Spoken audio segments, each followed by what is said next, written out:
20 seconds. That is how long the footage runs. A drone hovers over a forest clearing somewhere in the Pacific Northwest. Shapes emerge into the open.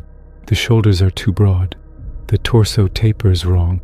They are not walking the way people walk. They are walking the way something walks when it has spent its entire existence on two legs that were never designed for pavement or sidewalks. 5 dogmen move through that clearing in a loose formation, with the largest one slightly out front, darker than the others, leading the group across the open ground like it has done this 1,000 times before. The others fan out behind in what looks disturbingly like a coordinated pattern. As the group draws closer to the drone, the details become harder to deny. Muscular frames, canine heads, a gait that is not human and not animal, but something in between that your brain cannot quite categorize. They are crossing open ground in broad daylight, with a confidence that says they are not afraid of being seen. They move like they own this place. The formation holds as they advance. The large dark one in the lead does not look back. The others maintain their spacing without visible communication. It is coordinated movement of the kind you see in wolf packs or military patrols, not the random scatter of animals spooked out of the tree line. And they are getting closer to the camera with every second that passes. Then, in the final moments of the clip, the camera catches something worse, a 6th dogman. This one is not with the group in the clearing. This one is much closer to the drone, off to the side, partially screened by trees, already positioned well ahead of the main pack and far nearer to where the pilot was operating from. The 5 in the clearing were not the real threat. The 6th dogman was already close enough to be a problem. The footage shakes hard. The drone banks and accelerates. The last frames are a blur of branches and sky as the pilot yanks it out of there at full speed. 20 seconds. That is all it took to capture what might be the most significant piece of dogman pack footage ever recorded. The pilot did not just delete the clip and move on. He posted it online. And what he wrote alongside it is what took this whole thing in a much darker direction. So before we continue, make sure you subscribe and let us know where you are watching from in the comments. Thanks. The footage surfaced on Reddit. A man posted the 20-second drone clip with a short write-up explaining what happened. He had been flying his drone over a stretch of forested land that he was familiar with. The terrain matches the Pacific Northwest. Dense evergreen forest broken by natural clearings, sparse dead grass, scattered deadfall at higher elevations. Late October or early March kind of landscape. He was not out looking for anything unusual. By his own account, he was scouting terrain, possibly checking property boundaries or surveying hunting grounds from the air before the season opened. Routine stuff that thousands of drone owners do every weekend without thinking twice. He caught movement in the clearing below and kept the drone steady to get a better look. At first he assumed it was a group of people or maybe elk moving through the open. Then the shapes got closer and the details started resolving on his screen. And what he was seeing did not match anything he could explain. He held the drone in place for as long as his nerve allowed. Then the 6th dogman appeared in his field of view, much closer than the others, and the math changed immediately. The pack was not just in the clearing ahead of him. Part of it was beside him. He pulled the drone and left the area fast. Back home, he reviewed the footage frame by frame on a larger screen. What he saw did not improve with closer inspection. It got worse. The early frames showed the 5 shapes emerging from the tree line at a distance where you could still tell yourself they might be people in dark clothing. But as the drone held position and the group advanced, the frames became progressively harder to explain away. The proportions were wrong for humans. The shoulder width relative to the waist, the length of the arms, the way the heads sat on the necks without the forward tilt that bipedal humans naturally carry. And they were not bunched together the way a group of hikers would be. They were spaced with deliberate gaps, each one occupying a position that stayed consistent across the entire 20 seconds of footage. Then the final frames, the 6th dogman, closer, partially behind cover. The pilot told the thread he did not even notice this one while flying. He only caught it reviewing the footage at home, scrubbing through the last seconds before the drone banked. That realization that one of them was much closer than he thought, while he stood in the open watching his monitor, is what pushed his tone from confused to furious. He posted the clip asking if anyone could identify what he had recorded. The comments were a mix of disbelief, location requests, and the usual CGI accusations. Some asked for raw drone metadata to verify the footage was unedited. Others wanted exact coordinates, which the pilot refused because he did not want people flooding the area. A few longtime DOGMAN researchers in the thread recognized what they were seeing and started asking detailed questions about terrain and season. But the tone of his own follow-up posts is what caught my attention. He was not curious. He was not fascinated or excited. He was angry. Genuinely angry in a way that came through even in text. He wrote that he has children, that he takes his kids into those forests on weekends, that they hike and camp in areas not far from where this was captured. He wrote that whatever these things are, they should not exist, and if they do exist, they need to be eliminated. He talked about going back armed with high-caliber rifles and organizing a group to track these things down. His logic was straightforward, and I understand exactly where it comes from. A father sees something dangerous near where his children play, and his first instinct is to remove the threat by any means necessary. That is a natural reaction. But I personally think it is exactly the wrong response. And I want to explain why before we go further, because this ties directly into the bigger picture of what this footage actually means and what it should teach us. I have spent years researching DOGMAN encounters. I have read hundreds of witness reports and gone through FOA documents. I have cross-referenced sighting databases with geographic data. I have sat across from people who looked me in the eye and told me what they saw, and I watched their hands shake while they said it. These are not attention seekers. These are ordinary people whose understanding of the world got shattered in a single moment. And the one conclusion I keep coming back to is this: we do not own these forests. We use them.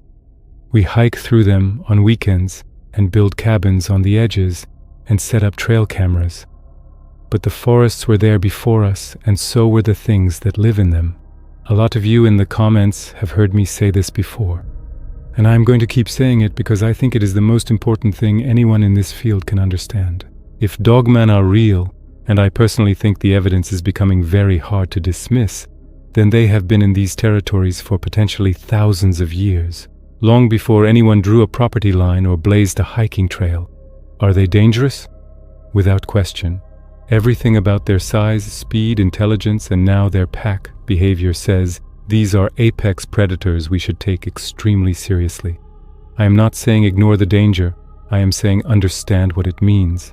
What I am saying is that grabbing a rifle and going out to exterminate something because it exists where you also want to walk is the mindset that has driven countless species to extinction throughout human history. We did it to wolves across North America. We did it to bears across Europe. We did it to predators on every continent because their existence was inconvenient. And every time, the ecosystems collapsed in ways we did not predict. The forests are not ours alone. There are other things living in them, and some of those things are dangerous. We should respect that danger and adjust our behavior, but deciding to wipe out a species because its existence makes us uncomfortable is not courage. It is arrogance. And the cultures who lived alongside these creatures for millennia figured that out a very long time ago. Which brings us to the part of this story that I think matters most. Here is what makes this footage genuinely significant, beyond the shock value of seeing DOGMAN on camera. It is not just that it shows DOGMAN. There are other clips online that claim to show individual DOGMAN, and some are compelling. What makes this different is that it shows 6 DOGMAN moving together in a coordinated group with clear evidence of assigned roles. That changes everything. If you go through the history of DOGMAN encounters in North America, the overwhelming majority describe a single creature. One figure at the side of a road, one shape in a tree line at dusk, one set of glowing eyes in the dark. The lone DOGMAN is the default image in this entire field of research. A solitary predator haunting the edges of human civilization, glimpsed briefly and then gone. I have read hundreds of these reports. I have spent entire weekends going through the archives of the North American DOGMAN project and cross-referencing their database with Linda Godfrey's research. Report after report follows the same pattern. A single witness sees a single creature. It stands at the edge of a field or crosses a road, or watches from behind a tree. The encounter lasts seconds. The creature leaves. The witness is left shaking and questioning everything they thought they knew about the world. Solo sighting, solo creature, that has been the model for decades. This footage destroys that model entirely. 6 dogmen in a group, moving together across open terrain in broad daylight, a formation that suggests hierarchy, coordination, and assigned positional roles. This is not a random cluster of animals that happen to be in the same clearing. This is organized collective movement with visible structure and purpose. And if that sounds shocking to modern researchers, it absolutely should not, because the indigenous peoples of North America have been describing exactly this behavior for centuries. We just were not listening. We were too busy searching for the lone monster to hear what the people who actually lived in those woods were trying to tell us. A lot of you who follow this channel have heard me talk about indigenous knowledge before, but this footage makes the connection undeniable in a way that no previous evidence has. The Ojibwe nations of the Great Lakes region have extensive oral traditions involving shape-shifting entities that traveled in family groups through the deep forests. These were not solitary monsters in Ojibwe accounts. They were described as beings that lived together, hunted together, and defended shared territory as a collective unit. The Ojibwe understood them as part of the natural order, dangerous but purposeful. The Ojibwe elders taught their young people to read the forest for signs of these groups, certain tree markings, particular scent patterns, the behavior of other animals in an area, specifically the sudden absence of birdsong and the nervous clustering of deer near water sources. These were diagnostic signs that a pack was active in the territory. The knowledge was precise and practical, not mythological. It was survival information passed down the same way you would teach a child which berries are poisonous and which streams are safe to drink from. This was not folklore for entertainment. This was field intelligence that kept people alive. They did not try to exterminate them. They learned where these beings lived through generations of careful observation and adjusted their own movements accordingly. Certain stretches of forest were marked and avoided, particularly during seasonal transitions when the creatures were most active. Offerings were left at established boundaries. The relationship was built on respect and distance, not aggression. When I first started digging into these Ojibwe accounts, I was struck by how similar the behavioral descriptions were to what modern researchers are documenting independently. The parallels are too specific to be coincidental. The Ojibwe were describing pack dynamics that we are only now capturing on camera. The Shawnee oral traditions describe what translators have called wolf walkers, beings that move through the forests of the Ohio Valley in small bands during the turning of the seasons. The Shawnee noted specifically that these groups were most active during the transitional periods between seasons, when the forest was changing and prey animals were shifting their patterns. That detail is enormously significant. It matches modern DOGMAN sighting data almost perfectly. The databases maintained by organizations like the North American DOGMAN Project show that contemporary DOGMAN reports cluster in spring and fall, March through May and September through November, exactly when the seasons are turning.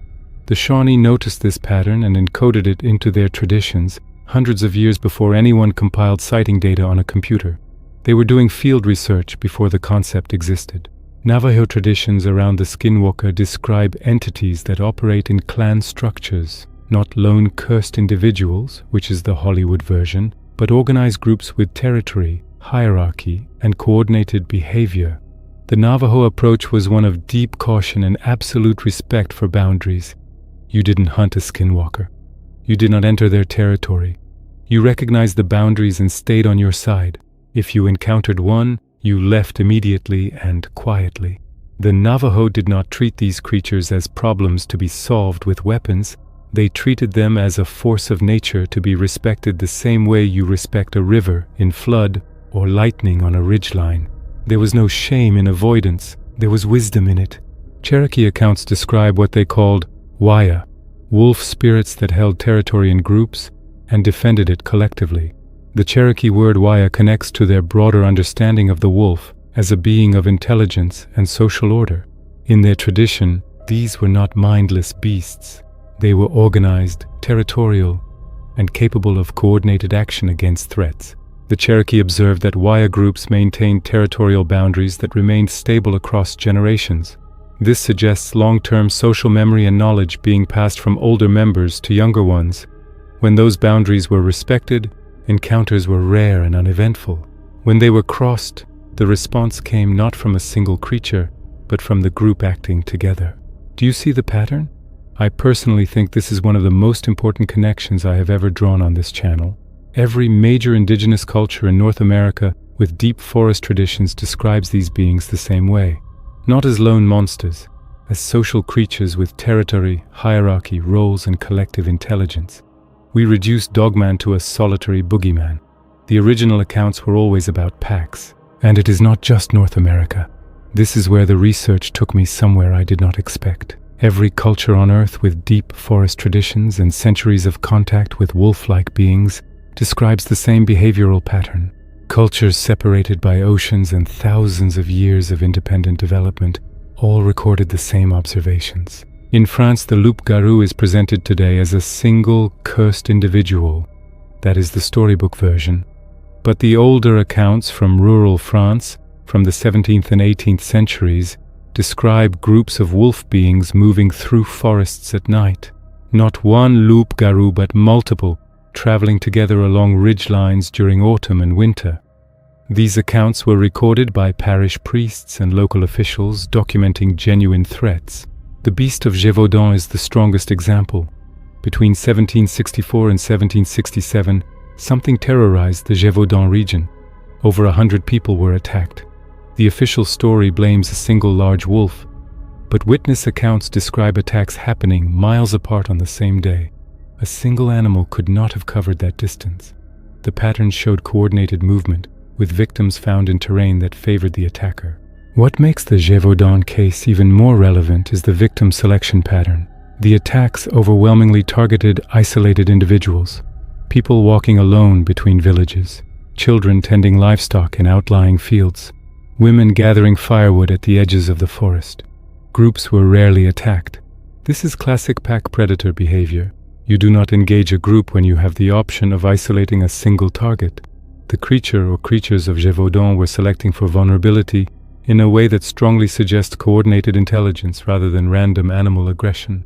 They were choosing when and where to strike. Many historians now believe there were multiple creatures operating together in the Gévaudan case. The pack theory explains the geographic spread, the simultaneous attacks, and the tactical nature of the encounters far better than any lone predator theory. One animal does not terrorize 100 square miles for 3 years. A coordinated group does. King Louis XV sent professional wolf hunters to the region, and they killed several large wolves, but the attacks continued. Whatever was doing, this was smarter than the people hunting it.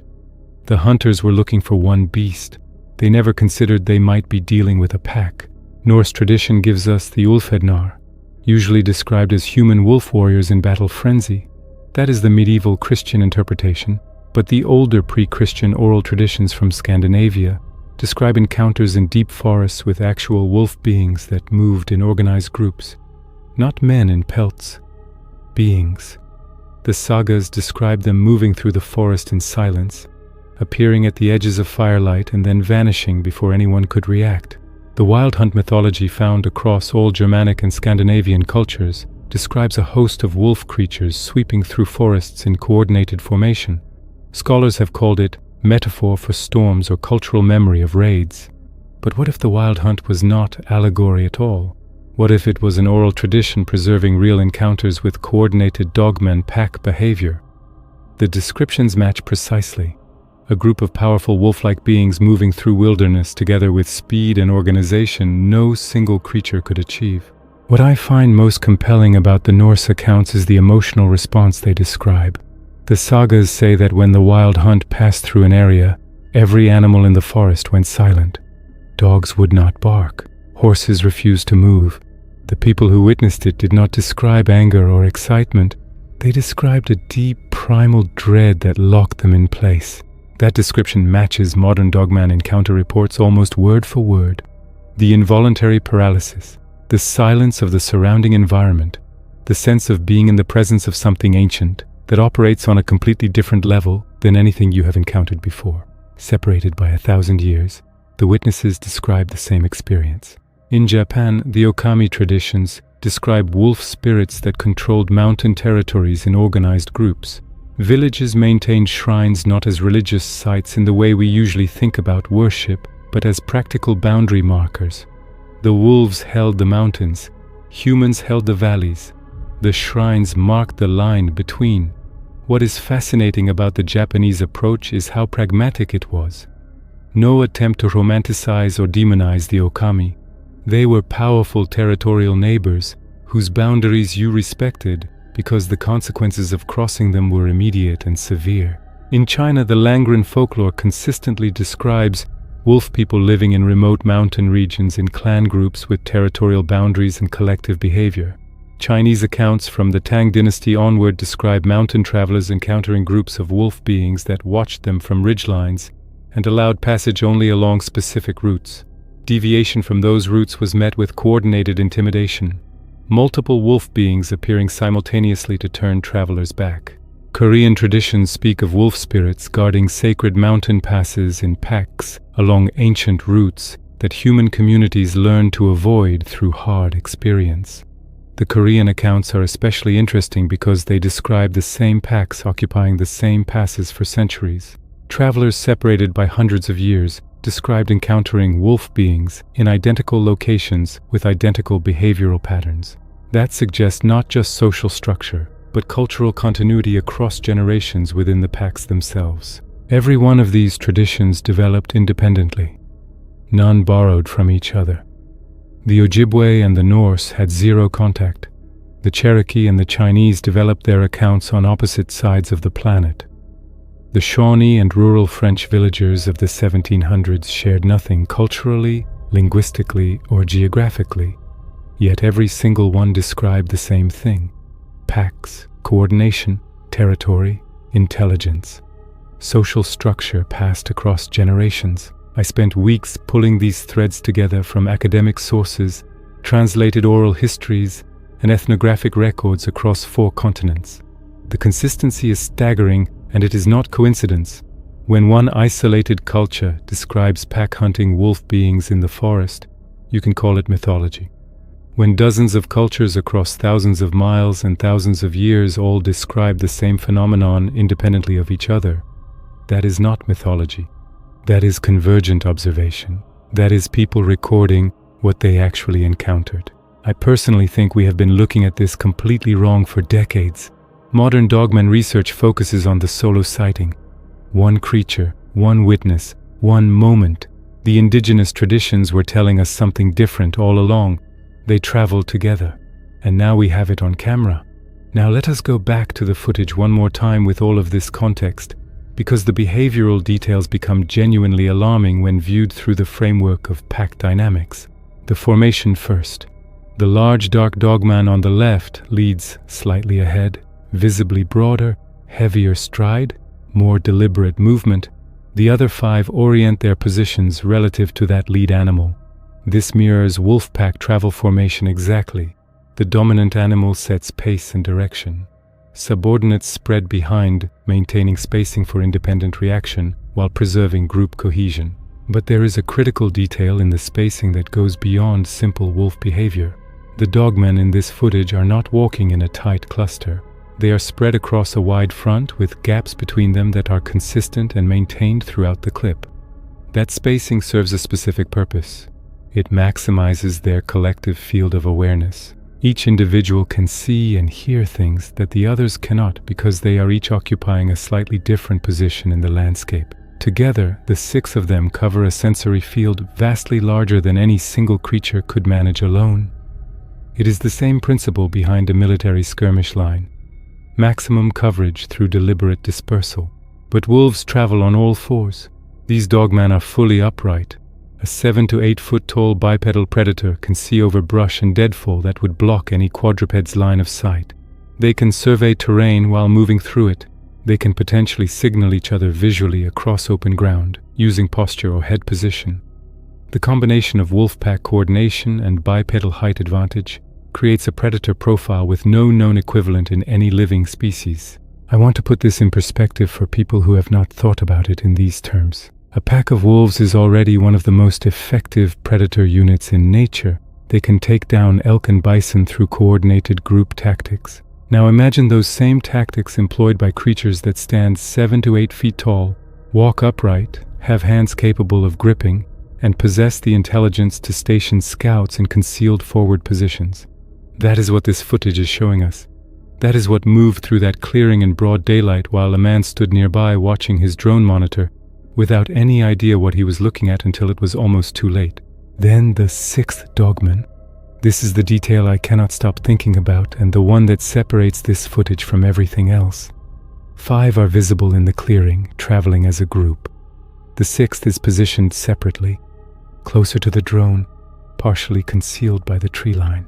Not with the main pack, but ahead and to one side. Any military analyst or experienced hunter would recognize that positioning immediately. It is a flanking arrangement, a forward scout position.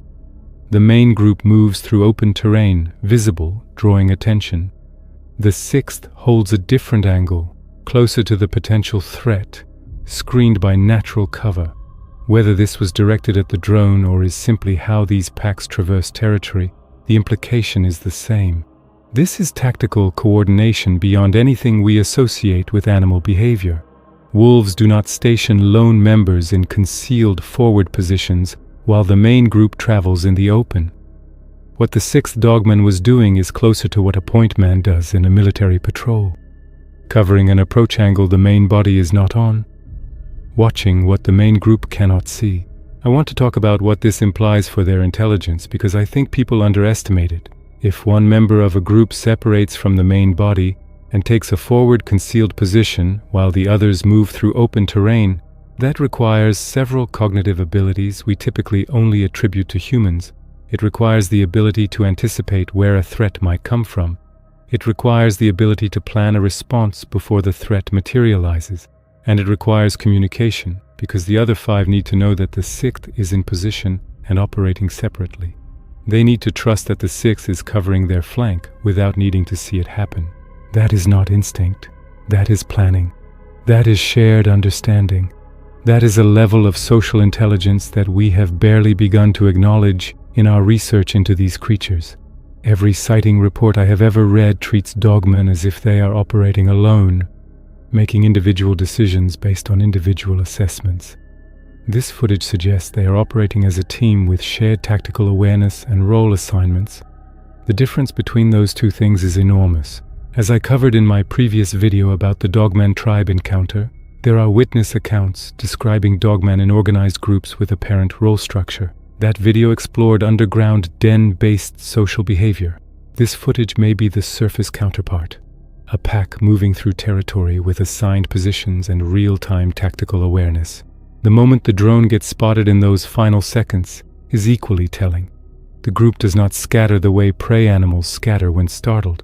They do not freeze the way a deer freezes in headlights. There is a collective reorientation.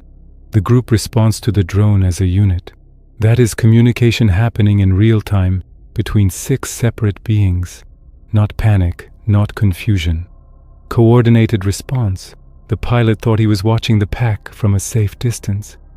He did not realize that one of them had already closed that distance.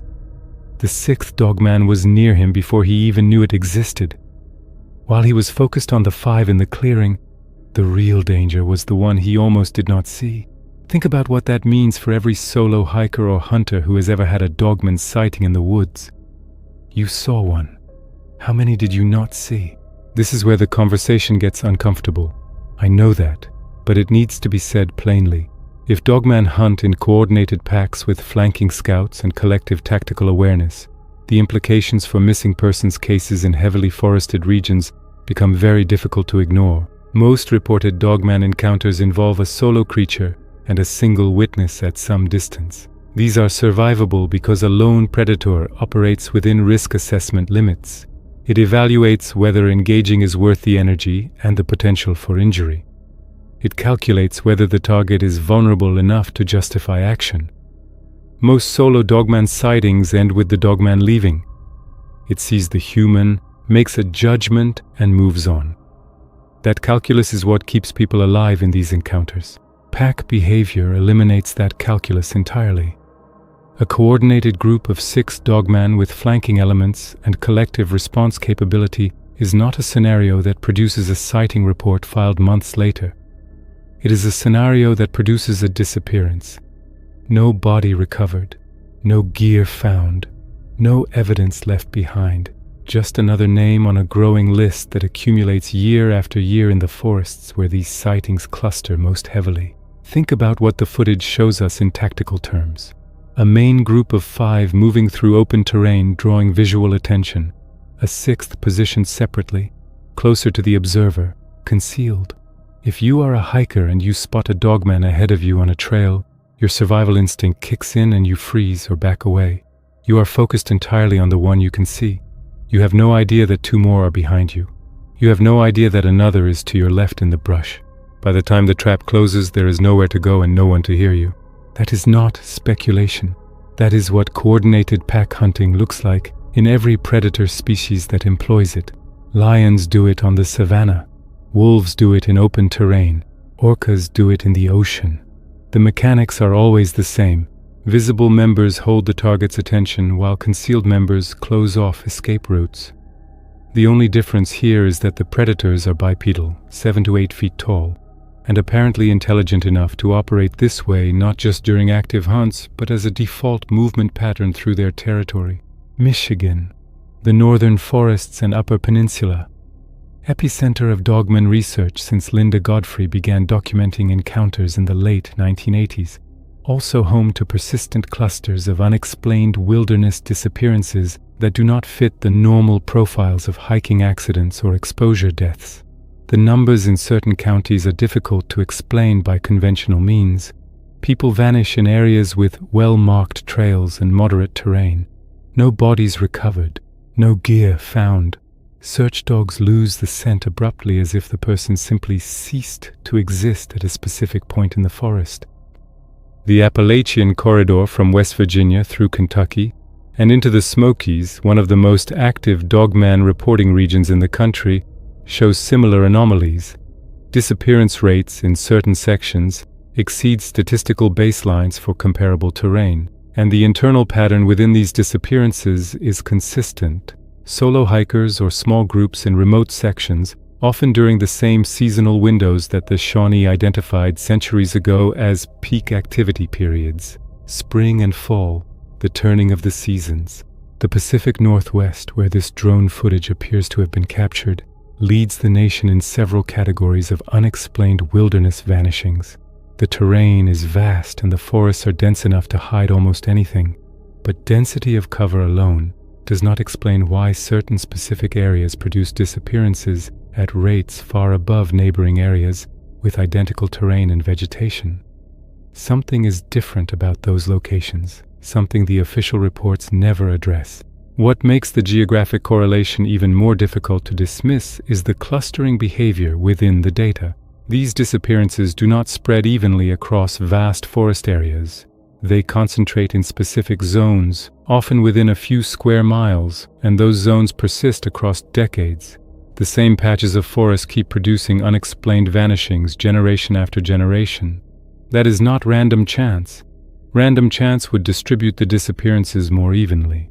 Clustering suggests a fixed cause, something that stays in the same territory year after year. Something territorial. Something that does not migrate. Something that holds ground. I am not claiming dogman packs are definitively responsible for these disappearances. That would be irresponsible without forensic evidence. But the geographic overlap between high-density dogman sighting areas and anomalous missing persons clusters exists in the data. It has been noted by multiple researchers, including Linda Godfrey and analysts at the North American DOGMAN project. Nobody official will touch it. Not the Forest Service, not state wildlife agencies, not law enforcement. And I personally think the reason is straightforward. The implications of acknowledging coordinated pack predators of unknown species in American forests are so enormous that no institution wants to be first to say it publicly. The economic impact on outdoor recreation, tourism, and rural communities would be devastating. Property values in affected regions would collapse, and the questions would start immediately. How long have you known? Why did you not warn people?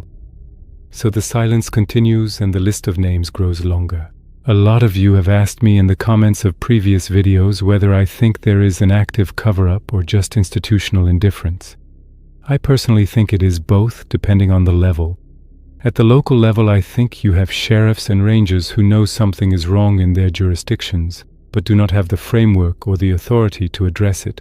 They file the reports as exposure deaths or falls or lost hikers because those categories exist in their system, and dogman pack predation does not. At the state and federal level, I think there are people who have seen enough data to know the pattern is real and have made a calculation. Public acknowledgement would cause more damage than continued silence. That is not a conspiracy in the way most people use that word. It is bureaucratic self-preservation, and it is costing lives. Let me be clear about one thing, though. I am not saying people should panic or never set foot in a forest again. I go into the woods. I will continue going into the woods, but I go with awareness now that I did not have when I started this research. I go during daylight. I pay attention to the behavior of animals around me. If the birds go silent, I notice. If the dogs are uneasy, I listen. If something feels wrong in a way I cannot articulate, I trust that feeling and I leave. Those are not superstitious precautions. Those are the same survival principles that the Ojibwe and the Shawnee and every other forest-dwelling culture developed over centuries of coexistence with these creatures. They learned the signs. We should too. Understanding that dogmen may operate in groups, that they may use coordinated tactics, that a sighting of one might mean there are 5 more you cannot see, that changes how you should think about deep woods safety. It does not mean you lock yourself indoors. It means you stop treating the backcountry like a theme park where nothing can actually hurt you. It means you recognize that the wilderness has rules and those rules were not written by us. I also want to address something that comes up in my comments regularly. People ask why, if dogman packs are real and this dangerous, there are not more encounters and more casualties. The answer, I think, is in the footage itself. Look at how they move. Look at the coordination. Look at the 6 dogmen in the concealed forward position. These are creatures that know how to avoid contact when they choose to. The encounters we hear about are the ones where something went wrong on their end. A human stumbled into the wrong place at the wrong time and saw something they were not supposed to see. The overwhelming majority of the time, these packs moved through their territory completely unseen. You have walked through forests where they were present. You just did not know it. And they made sure of that. So let us come back to where this started. The man who posted the footage. His instinct was to go back armed and hunt whatever he captured on his drone. I understand that instinct. The idea of something like this near where your children hike is terrifying. I would be lying if I said the same thought had not crossed my mind when I first started down this research path years ago. But look at what the footage actually shows. 6 dogman in coordinated formation with assigned positions and collective tactical intelligence. Social creatures operating with a level of organization that rivals or exceeds any known predator species. These are not mindless animals stumbling through the woods waiting to be shot. They are something far more complex and far more ancient than that. And if you go back armed looking for them, with a group of buddies and high-caliber rifles, you should know 2 things. First, they will see you long before you see them. Second, you would be walking into the territory of a pack that has been perfecting coordinated hunting tactics for longer than your entire bloodline has existed. The math on that confrontation does not favor the men with the rifles. The indigenous peoples who shared these forests with dogman for thousands of years did not try to exterminate them. They had the weapons and the knowledge of the terrain. They had generations of warriors who could have attempted it. They chose not to, not from naivety, not from weakness, not from lack of courage, from understanding, deep, earned understanding that came from centuries of observation and interaction. You cannot eliminate something smarter than your strategy, faster than your pursuit, and more deeply rooted in the landscape than your entire civilization. What you can do is learn the rules, respect the boundaries, adjust your behavior, and survive. That is what every indigenous tradition across every continent where these beings have been encountered teaches us. The Ojibwe left offerings at territorial boundaries and taught their children the signs of DOGMAN activity, the way we teach our children to look both ways before crossing a street. The Navajo stayed on their side of the line and built their understanding of certain landscapes around the principle of respectful avoidance. The Cherokee observed the patterns across generations and adapted their seasonal movements to minimize contact. The Japanese maintained shrines at the boundary between human territory and Okami territory, and considered maintaining those boundaries a civic duty. They all arrived at the same answer independently across thousands of miles and thousands of years. Not conquest, coexistence, distance, respect. I personally think that is the real lesson of this footage, whether we want to hear it or not. We are not the only intelligent species using these forests. We never were. The evidence has been there for thousands of years in oral traditions across every continent where humans have lived near deep wilderness. We dismiss those traditions as superstition and mythology because they did not fit within the scientific framework we built to explain a world we thought we fully understood. But the world is larger than our framework. It always has been. Now it is on camera. 20 seconds of drone footage that accidentally confirmed what every ancient tradition has been preserving across millennia and across oceans. DOGMAN travel together. They are organized. They have hierarchy, intelligence, and social structure that we are only beginning to comprehend. And they are not going anywhere. They were here before us and they will be here after us. The question is not whether they exist. The evidence says they do. The question is whether we are smart enough to do what the people before us did and learn to share the forest with something we do not fully understand, or whether we are going to keep pretending the forests are empty and keep adding names to a list that no one in authority will ever explain. The pilot turned his drone around and flew home.